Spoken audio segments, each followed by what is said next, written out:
헤리티지 재단의 헤리티지 재단이면 미국의 대표적인 싱크탱크죠. 싱크탱크인데 거기에 앤서니 킴 연구원이 한국을 G8에 참여시키자라는 제안을 했어요. 미 행정부는 한국을 초청해 G7을 G8으로 확장하고 지금 이 아시아 태평양에서, 그러니까 유럽과 아시아 태평양을 양대축으로 두는 거죠. 그러니까 아시아 태평양에는 G7은 일본밖에 없잖아요. 지금 대서양뿐만 아니라 대서양보다 훨씬 더 지금 태평양이 중요해지는 이 시점에 서방 선진 7개국으로는 아시아 태평양이 담보가 안 된다. 한국도 끼워 넣자. 이 얘기가 나왔어요. 그리고 요번에 그 윤 대통령 미국에 가는 거, 이거를 하면서 그 분위기를 만들어라 라는 보고서가 나왔습니다. 그 보고서 이름은 견고한 한미동맹 70주년 다음 단계로 나아가야 할 때. 일단 기사 먼저 보여드릴게요. 기사는 동아일보 기사로 나왔고요. 기사는 동아일보 기사로 이렇게 나왔습니다. 미 싱크탱크 G7 한국 포함시켜 G8으로 확대야. 이거 미 싱크탱크 헤리티지 재단이니까 여러분 만만한 게 아니죠. 그리고 이거에 대한 리포트는 헤리티지 재단을 가시면 여러분 이렇게 있습니다. After 7 years of steadfast U.S.-Korean alliance, time to move to next level. 이렇게 돼 있어요. 7분 정도면 읽을 수 있다. 앤서니 킴 해가지고 서머리 이렇게 쭉 나오면서 지금 요렇게 지금 올라와 있습니다. 자, 그런데 여기서 이렇게 돼 있어요. Make the case for expanding the group of 7 to the group of 8 by inviting the Republic of Korea as a new member. 이렇게. 제가 발음이 구리지만 여러분 어쩔 수 없잖아. 그래서 이렇게 한국을 초대해서 8개 나라로 확대하자. 그리고 이분이요, 작년 12월에도 이미 월간 조선 인터뷰 기사가 있더라고요. 앤서니 킴에서 검색을 해봤지 또. 그러면 앤서니 킴 하면 잘 안 나와. 앤서니 김에다가 동아일보는 앤서니 김이라고 해놨는데 앤서니 킴 해서 이렇게 검색을 했더니 이렇게 또 나오더라고요. 기업의 자유 억제하면 미래기회 이런 식으로 되게 리버럴 쪽에 인터뷰를 이렇게 좀 하신 분인데, 그리고 이제 제가 찾아보다 보니까 7가지 권고안이 나와요. 7가지 권고안이 뭐냐면, 첫 번째, 4월 26일 윤 대통령 워싱턴 국빈 방문을 실질적으로 성과를 도출해야 된다. G8에 대한. 그리고 윤 대통령이 미 의회 연설을 해야 된다. 윤 대통령이 한국의 비전, 한국이 글로벌 국가로서의 비전을 미 의회에서 얘기하고, 우리를 G8에서 해주고, 아시아 태평양에서의 정말 중요한, 한국은 동맹으로서의 아시아 태평양에서의 역할을 할 테니 우리를 서방 선진, 공식적인 선진국 아닙니까? 세계 8개 나라에 8개 선진국 안에 드는 걸 공식화하는 그거죠. 그리고 그러면서 또 하나는 뭐냐면, 미국은 그거에 대한 응대로 IRA, 한국에서 IRA 관련돼서 우려가 많이 나오고 있잖아요. 그걸 해소해줘야 돼. 그러니까 지금 이게 여러분, 저는 IRA 가지고 미국이 우리한테 너무 하는 거 아니야? 막 우리가 그랬잖아요. 이러면 우리는 뭐야? 어떻게 되는 거야? 이런 얘기가 나왔는데, 한국이 아시아 태평양에서의 역할을 하겠다라고 하면 IRA의 우려를 해소시켜준다. 세상은 다 주고받는 거야. 주고받는 건데 이런 얘기가 나와요. 그러니까 첫 번째, 윤 대통령 국빈 방문, 요거 실제 G8 얘기가 나오는 거고, 그 다음에 윤 대통령이 의회에서 한국의 역할이나 기타 등등에 대한 연설 이렇게 가는 거고, 그러면 IRA 우려 해소가 같이 패키지로 가는 거고, 그러면서 한국은, 이건 결국은 중국에 대한 브로케이드에 한국이 역할을 하는 거죠. 뭐 그거에 대한 서로 딜 우리가 이제 군사를 강화해야 되는 뭐 이런 그런 게 벌어지는 거고, 그 다음에 한국을 G8으로 가고, 그 다음에 나온 얘기가 그거예요. 한국과 나토 간 실질적 교류를 강화한다.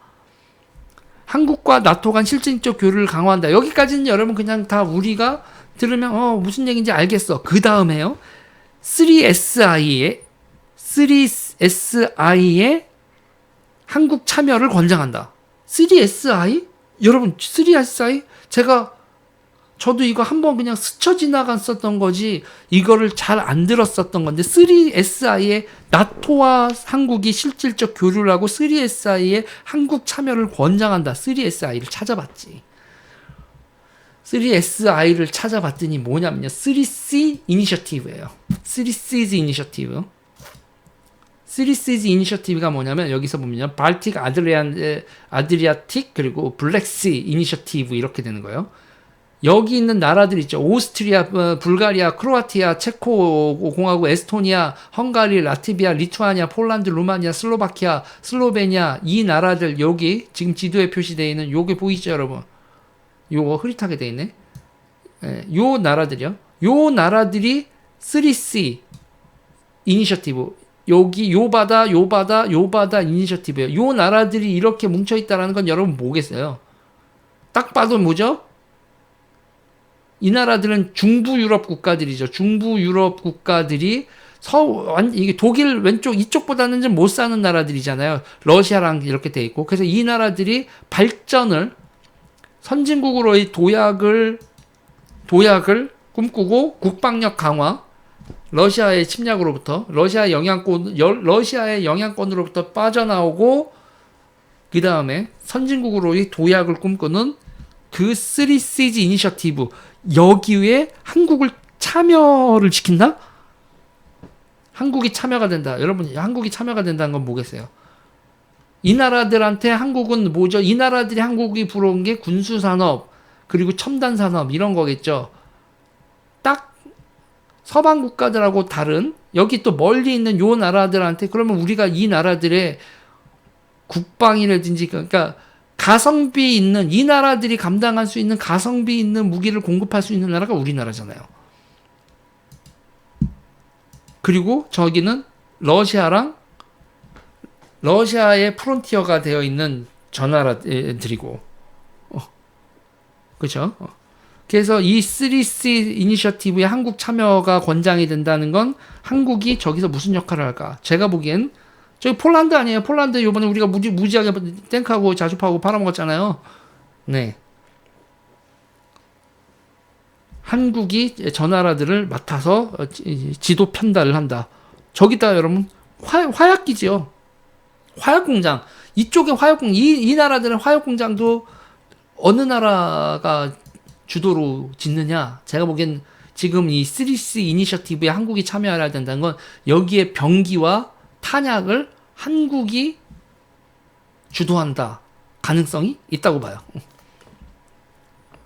그리고 사안별 전략적 파트너십 강화.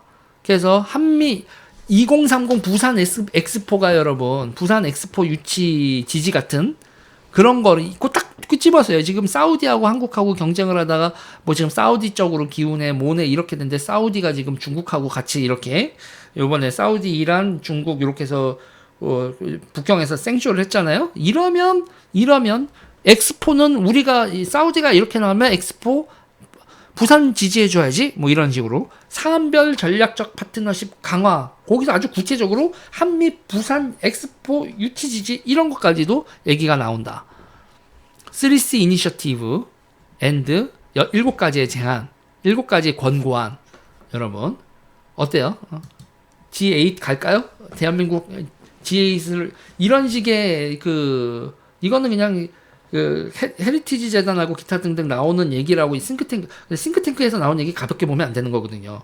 이런 비전 어때요? 한국이 동유럽 국가들의 교관이 되고 사실상 교관 아닙니까? 군사 고문 아닙니까? 동유럽 국가들의 군사적 이런 생산 시설이나 이런 거에 그런 게 되고 그리고 적이랑 교류를 확대하고 그리고 아시아 태평양에서 일본과 쌍벽을 이루는 그러니까 프랑스, 영국과 같은 위상을 한국, 일본이 이렇게 가져가고 G8 국가 선진 국가 넘버 8 안에 공식적으로 들어가고 이렇게 되면 한국은 명실상부 선진국이 되는 거고 그 중에서 선진국이 된 나라 중에서 유일하게 식민지 출신. 이야. 그리고 소프트 파워도 전 세계 가난한 나라들에도 소프트 파워가 다 퍼지고 있는 K-팝까지 되면서 G8로 들어간다. 이건 저는 가슴이 웅장해지는 얘기다. 이걸 우리 스스로 얘기하면 좀 그랬을 텐데 미국 헤리티지 재단에서 이렇게 얘기를 했다라고 하는 거, 이거 한번 우리가 눈여겨봐야 되지 않을까라고 합니다. 화약 장사가 그게 평소에는 팔이 날리다가 한번 이제 시장이 쏘기 시작하면, 전쟁 나서 쏘기 시작하면 엄청난 대량 소비 아닙니까? 평소에는 쓰지도 않다가 막 CPU가 하늘로 뻥뻥 하나씩, CPU 가격 하나씩, 그냥 뭐 포탄 같은 거, 포탄도 CPU 하나 가격입니다, 여러분. 그런 걸 몇만 발을 팍팍팍팍 쏘는, 그게 이제 그런 거라. 아무튼 저는 보니까 서구의 웨스턴 진영에, 이 서구 진영에 우리가 아스날, 변기창 역할, 엔드 뭐 그런 역할, 프론티어이기도 하고. 자, 이런 게 이제 보면은 쟤네들은 전쟁의 위협이다 뭐다 해서 난리를 칠 텐데, 좌파 애들은. 여러분들은 어떻습니까? 이런 이니셔티브에 우리가 가담을 하는 거 저는 물론 찬성입니다.